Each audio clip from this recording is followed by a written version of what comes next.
Bonjour, bienvenue dans cette troisième partie de la vidéo dédiée aux impédances d'entrée et de sortie des montages de base à ampli-op. Dans celle-ci, on va s'intéresser au montage inverseur et ensuite on fera une comparaison entre les trois montages. On va débuter l'analyse du montage inverseur par son impédance d'entrée. Pour ceci, en partant depuis l'entrée, on va passer à travers R1. Arrivé dans le nœud ici, on va entrer dans l'ampli-op et on va retrouver sa résistance d'entrée, définie par le fabricant. On arrive ici à la masse. Et on va avoir la résistance de rétroaction, ici, qui aura un effet à l'entrée. Et comme on l'a vu précédemment, ce sera la résistance d'entrée de Miller. La résistance de Miller apparaît donc en parallèle avec la résistance d'entrée. Donc, pour analyser l'impédance d'entrée du montage, on voit qu'on a R1, ici, plus la résistance d'entrée de Miller en parallèle avec la résistance d'entrée de l'ampli-op.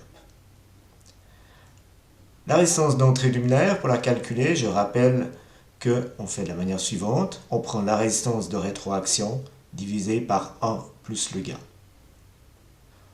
Dans un montage normal, on devrait avoir R2, qui est de l'ordre de quelques kiloohms, et divisé par 1 plus le gain.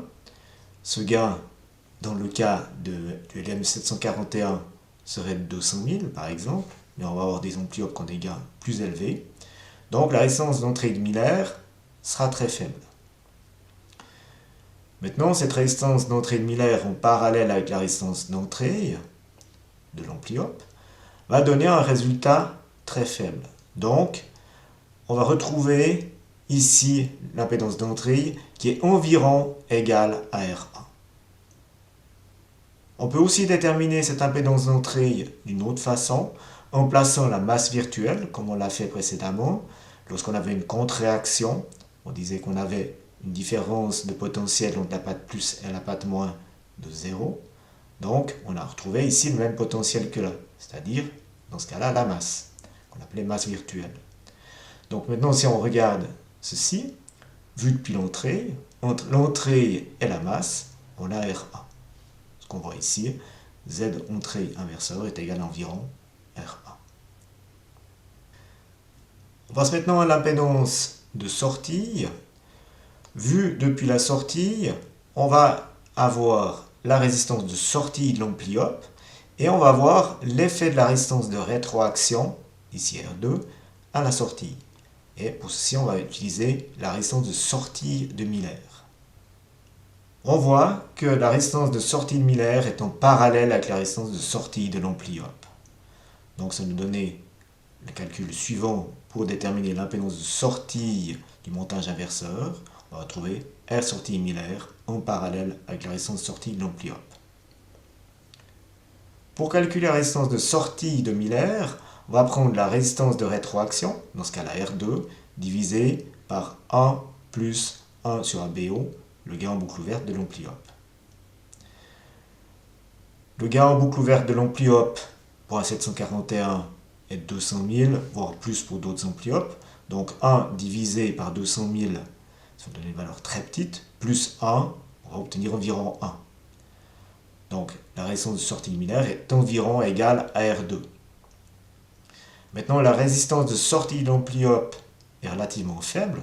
Dans le cas du 741, environ 75 ohms.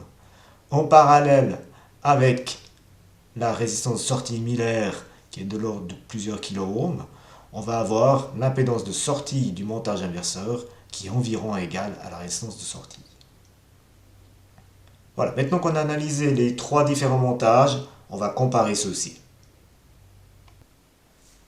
On va maintenant comparer les impédances d'entrée et de sortie des trois montages, non-inverseur, suiveur et inverseur. Pour commencer le non-inverseur, on a obtenu ceci dans nos analyses.